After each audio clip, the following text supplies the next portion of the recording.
ఉత్తమ్ కుమార్ రెడ్డి గారికి ధన్యవాదాలు తెలియజేసుకుంటూ అధ్యక్ష ఈ పిల్లాయిపల్లి ధర్మారెడ్డి కాలువ మా సొంత మండలంతో పాటు భువనగిరి నగరికల్ కాన్ఫరెన్స్లో 2004లో ఆనాడు కాంగ్రెస్ ప్రభుత్వంలో 1,60,00,000 చిన్నగా స్టార్ట్ చేసుకున్నాం. ఆ తర్వాత 26 కోట్లు ఒకసారి నేను మినిస్టర్గా ఉన్నప్పుడు అప్పుడు 2009లో శాంక్షన్ చేయడం జరిగింది. దాని తర్వాత ఆ వర్క్ టెండర్ పిలిచి గత ప్రభుత్వంలో దాని పనులు ఎక్కడికక్కడ నిలిచిపోయిన అధ్యక్ష.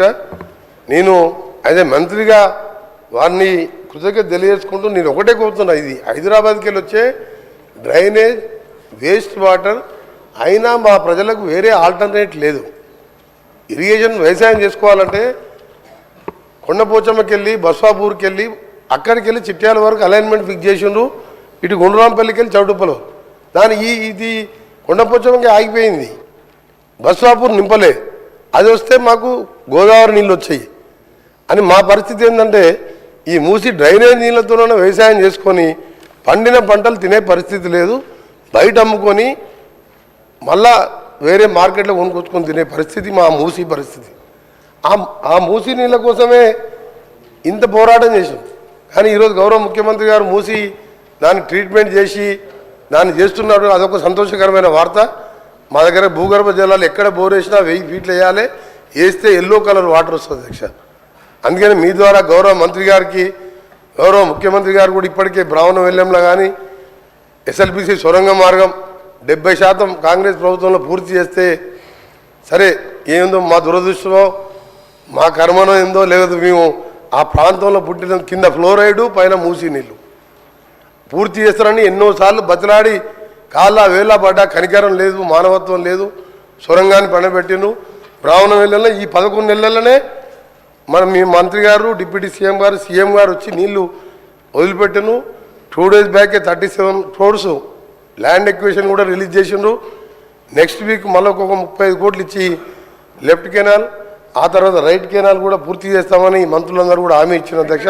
ఇది చాలా ఇంపార్టెంట్. ధర్మారెడ్డి పిల్లాయిపల్లి కాలువ మా గౌరవ శాసనసభ్యులు వీరేశం గారు చెప్పినట్టు కనీసం మూసి ట్రీట్మెంట్ అయ్యే వరకు బస్వాపూర్ పూర్తి చేసి అలైన్మెంట్ కూడా ఫిక్స్ అయింది. అది కూడా బస్వాపూర్ నింపితే భువనగిరితో పాటు గోదావరి నీళ్ళతో వ్యవసాయం చేసుకోవాలి, ఈ డ్రైనేజ్ నీళ్ళతో కాదు. దీన్ని కృష్ణాలో కలిపి ఫ్రెష్ గోదావరి వాటర్ దాకా సీఎం గారు ప్లాన్ చేస్తున్నారు. అది చాలా మంచి ఐడియా. మా నల్గొండ ప్రజలల్లో ఇక మేము బతుకుతాంరా 60-70 ఏళ్ళని ఆశ వచ్చింది. 10 ఏళ్ళల్లో 7 లక్షల కోట్లు తెచ్చి నల్గొండ జిల్లాని 70% పూర్తయిన ప్రాజెక్టులను పక్కన పెట్టిను. అందుకని ప్రజలు కూడా మన ఎన్నికల్లో సరిపోయిన బుద్ధి చెప్పి ఎక్కడ డిపాజిట్ రాలే, ఒక్క దగ్గర 2-3 వేలతోని ఏకలింగం గెలిచిండు తప్ప. అందుకనే మాకు అందరూ 60-70 వేలతో గెలిచినాం. 60-70 వేలతో గెలిచినాం అధ్యక్ష, 60-70 వేలతో గెలిచినాం. ఎందుకు గెలిచినాం అంటే సార్ కరెక్ట్ వాస్తవాలు చెప్పాలి సార్. 60-70 వేలతో ప్రతి ఎమ్మెల్యే నామినేషన్ వేస్తే 60-70 వేలతో గెలిచినాం. నల్గొండ పార్లమెంట్ సభ్యుడు భారతదేశంలో సౌత్ ఇండియాలో 5,75,000 ఓట్లతో గెలిచిందంటే మా ప్రజలు గత ప్రభుత్వం మీద ఎంత కసిగా ఉన్నారో అది ఎగ్జాంపుల్ దాని దగ్గర. అందుకనే మీ ద్వారా మా మంత్రి గారిని ఫైనాన్స్ మినిస్టర్ గారిని గౌరవ ముఖ్యమంత్రి గారిని గ్రీన్ ఛానల్లో నల్గొండ జిల్లా అంటే ప్రపంచ పటంలో ఫ్లోరైడ్ నీళ్లు మూసీ నీళ్లతో దుర్భర పరిస్థితిలో బతుకుతున్న జిల్లా. మీ ద్వారా వీళ్ళందరికీ రిక్వెస్ట్ చేస్తున్నా, మా మంత్రులందరూ కూడా సహకరించండి. 40 లక్షల మంది మా ప్రజల జీవితాలను కాపాడాలని పిల్లాయిపల్లి ధర్మారెడ్డితో పాటు గోదావరి నీళ్లు గంధమల్ల ప్రాజెక్టు పైన మల్లన్న సాగర్ నిండా కడుపు నిండా 50 TMC నీళ్లు దాచిపెట్టుకున్న అధ్యక్ష. 20,000 పెట్టి రిజర్వాయర్ కట్టిండు. ఒక్క స్లూస్ పెడితే గంధమల్ల కడితే అధ్యక్ష, నేను రైతుల గురించి మాట్లాడుతున్నా. గంధమల్ల రిజర్వాయర్ ఇట్లా గంధమల్ల రిజర్వాయర్ ఒక 3 నెలల పని అధ్యక్ష. టెండర్లు పిలిచిండు గంధమల్ల రిజర్వాయర్ టెండర్లు పిలిచి టెండర్లు క్యాన్సిల్ చేసిండు. సింగూరుకు 4,000 కోట్లు పైకి తీసుకుపోతాంటారు. మేమేం పాపం చేసినాం నల్గొండ జిల్లా వాళ్ళం? గంధమల్ల విజిట్ ఒక 800 కోట్లతోని 1.5 TMC కెపాసిటీ 1.5 TMC కెపాసిటీతోని 1,50,000 ఎకరాలు ఆలేరు కాన్స్టిట్యుయెన్సీ లో మాకు నీళ్ళు వచ్చాయి అధ్యక్ష. దయచేసి మీ ద్వారా మా మంత్రులందరికీ గౌరవ ముఖ్యమంత్రి గారికి డిప్యూటీ సీఎం గారికి, ఉత్తమ్ కుమార్ రెడ్డి గారికి, మిగతా మంత్రులు సహకరించి మా జిల్లాకు అందరూ అండగా ఉండాలని చేతులెత్తి నమస్కరిస్తూ మీకు ధన్యవాదాలు తెలియజేస్తున్నాం అధ్యక్ష.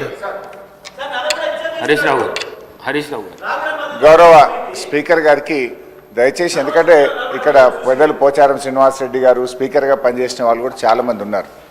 Cabinet is a collective decision.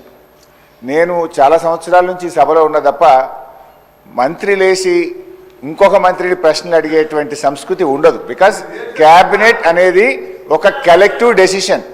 మంత్రి అనేది ఒక పోర్ట్ఫోలియో చూసినా అన్ని శాఖలకు సమానమైనటువంటి బాధ్యతను మంత్రి కలిగి ఉంటాడు. ఇవాళ మీరు కూడా దయచేసి నేను మీతో కోరేది ఏంటంటే, మీరు కూడా ఇట్లా ఒక మంత్రి లేచి ఇంకో మంత్రిని ప్రశ్నలు అడగడానికి అవకాశం ఇస్తే అసలు ప్రశ్నోత్తరాల సమయం యొక్క దాని మీనింగే మారిపోతుంది అధ్యక్ష. దయచేసి లేని సంస్కృతిని తీసుకురావద్దు. మంత్రి అనే వాళ్ళు క్యాబినెట్లో మాట్లాడుకోవచ్చు. Government is a collective decision. ఇట్లా మినిస్టర్లు లేచి అడిగే సంస్కృతి ఉండదు. నంబర్ 1. నంబర్ 2, గతంలో కూడా కోమటిరెడ్డి వెంకటరెడ్డి గారు అప్పుడు కూడా మంత్రిగా ఉన్నారు వారు. మరి వారి హయాంలోనే ఈ మూసి ఈ రకంగా జరిగింది. మీరు మంత్రిగా ఉన్నప్పుడు సరిగా చేసి ఉంటే ఈ పరిస్థితి ఎందుకు? కోమటిరెడ్డి వెంకటరెడ్డి